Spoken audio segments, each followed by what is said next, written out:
जय हिंद। आपका Ashok Kumar coaching classes YouTube channel में आपका बहुत बहुत स्वागत है। इस चैनल पर हमारी यह तीसरी वीडियो है। कक्षा 9 का पाठ्यक्रम। कक्षा 9 में हिंदी में क्या क्या पढ़ा जाए जिससे अच्छा नंबर आए, तो इसका पूरा पाठ्यक्रम हम इस वीडियो में बताएंगे। अगर आप ये पूरा पाठ जो जो सिलेबस पाठ्यक्रम में दिया है अगर आप पढ़ लेते हैं तो 100 में से 90 नंबर आपका कहीं नहीं गया है। सबके तो आपका अच्छा नंबर आएगा और हर विषय में अच्छा नंबर आएगा। आपको इस चैनल पर जीएस की भी क्लासें होंगी। जीएस का मतलब जैसे सामाजिक विज्ञान, विज्ञान, भूगोल, इन सब के बारे में भी पढ़ाया जाएगा। अभी हमारी हिंदी की क्लासेस चल रही हैं। ये क्लासेस पूरा हो जाएंगी या बीच में ही हम और भी क्लासेस चालू करेंगे, तो वीडियो में आप बने रहिए। तो चलिए वीडियो में कक्षा 9 का पाठ्यक्रम पर चर्चा करते हैं। उसमें क्या क्या पाठ दिया गया है, आप अपना अपना प्रकाशन भी बताइएगा। आपकी स्कूल में कौन सी प्रकाशन की बुक चलती है उसमें हम देख लेंगे। और ये हमारे पास जो प्रकाशन इस समय है, मैं उसके संदर्भ में यह पाठ्यक्रम रख रहा हूँ।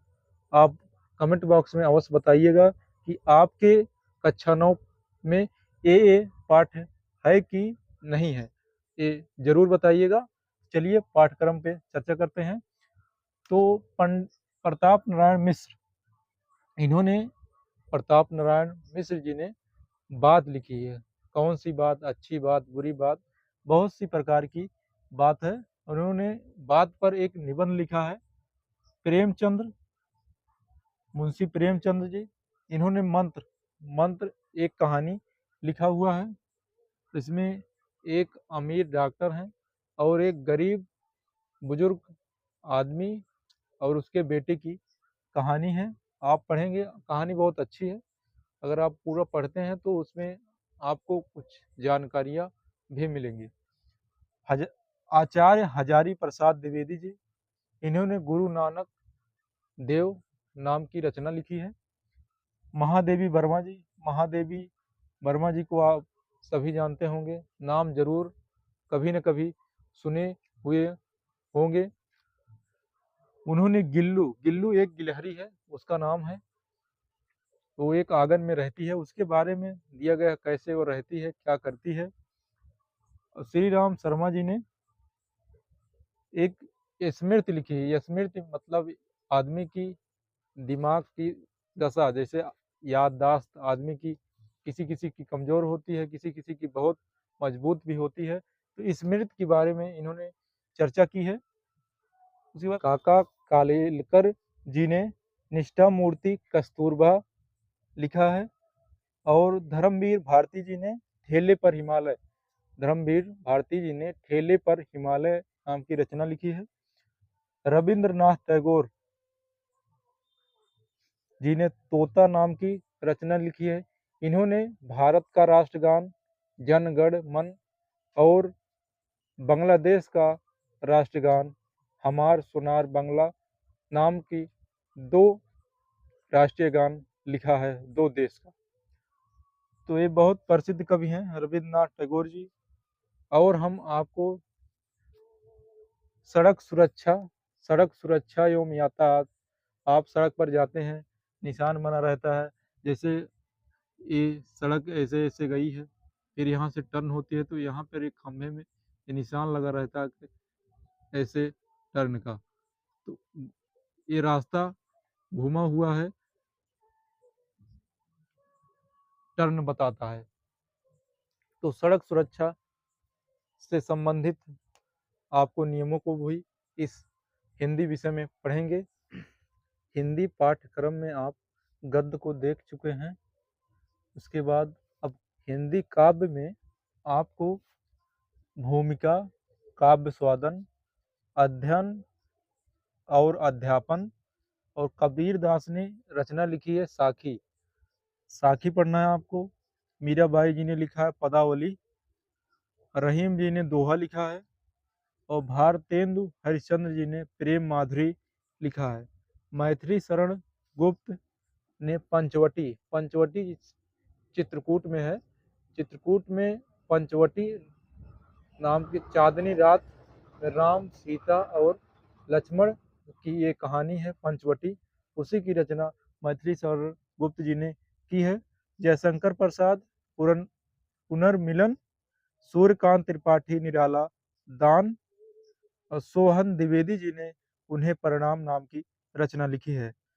हरिवंश हरिवंश राय बच्चन, हरिवंश राय बच्चन अमिताभ बच्चन के पिताजी हैं। उन्होंने भी बहुत सी रचनाएं लिखी है। हरिवंश राय बच्चन जी ने पथ की पहचान, नागार्जुन, बादल को घिरते देखा है। केदारनाथ अग्रवाल जी ने अच्छा होता या सितार संगीत की रात नाम की रचना लिखी है। और शिव मंगल सिंह को लोग सुमन भी कहते हैं, उनका उपनाम है। इन्होंने युग बाणी नाम की रचना की है। और संत रैदास जी ने प्रभु तुम चंदन हम पानी नाम की रचना लिखी है, दोहा है।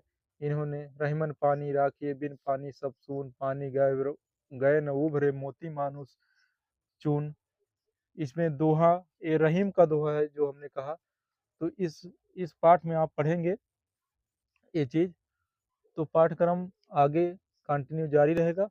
कक्षा 9 हिंदी सब्जेक्ट में संस्कृत भी है, बहुत थोड़े मात्रा में है। कक्षा 10 में इसका और विस्तारीकरण होगा, मतलब और भी पाठ बढ़ेंगे इसमें। तो प्रथम पाठ है संस्कृत में वंदना, दूसरा पाठ है सदाचार, और तीसरा पाठ है पुरुषोत्तम राम, तीसरा पाठ है पुरुषोत्तम राम, और चौथा पाठ है सिद्धि मंत्र, और पांचवा पाठ है सुभाष तानी, और छठा पाठ है परमहंस राम कृष्ण के बारे में आप पढ़ेंगे। सातवां पाठ है कृष्ण गोपाल नंदन के बारे में आप पढ़ेंगे। और संस्कृत में व्याकरण भी है, कुछ संधि है, उसमें संधि संधि का शब्द रूप है, और उसमें धातु रूप भी है। और एकांकी आप नाटक जिसे कहते हैं, उत्तर प्रदेश में नाटक प्रथम नंबर पे है। नाटक बहुत लोग खेलते हैं, नाटक या नौटंकी। कक्षा 9 में एकांकी, उसकी भूमिका और नाटक, तो इसमें 5 नाटक दिया गया है आपके पाठ्यक्रम में। उसमें से डॉक्टर राम कुमार वर्मा जी ने दीपदान नाम की नाटक लिखी है। उदय शंकर भट्ट जी ने नए मेहमान नामक नाटक लिखी है। सेठ गोविंद दास जी ने व्यवहार नाम की नाटक लिखी है।